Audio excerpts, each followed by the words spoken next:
গত ক্লাসে হচ্ছে এই পর্যন্ত বানানো হয়েছিল, রাইট এই পর্যন্ত রয়ে গেছে। এইভাবেই তো, এটাই তো বানানো, তাই না? হ্যাঁ, এটাই বানানো। এটা শুধু মিক্সড আপ করা, Mixed up করা। কোনটা? এই যে তেরিয়াকি যেটা না, জাল দেওয়া হবে। জাল দেওয়া হবে। না যেটা আমি মিক্স করা ছিল আগে যেটা ওটা তো রেডি।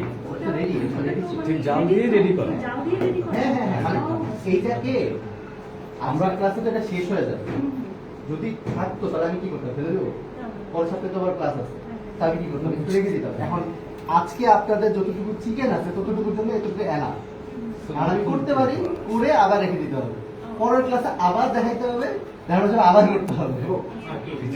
কথাটা হচ্ছে আমরা তেরেকি সসটা যদি বেশি পরিমাণে বানাই এটাকে আমরা জাল দিয়ে রাখবো না জাল ছাড়া রাখবো? জাল দিয়ে তো তেরেকি সস তো জাল দিয়েই বানানো হচ্ছে। জাল দিয়েই তো বানানো হচ্ছে। জাল দিয়েই বানানো হচ্ছে, পুরোটুকুই জাল দেওয়া হচ্ছে।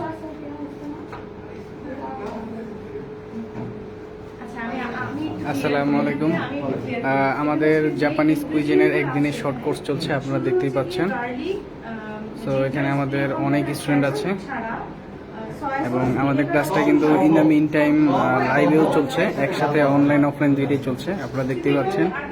সো যেটাকে বলা হয় আমাদের ভাষায় হাউসফুল, তো আমাদের আজকে হাউসফুল।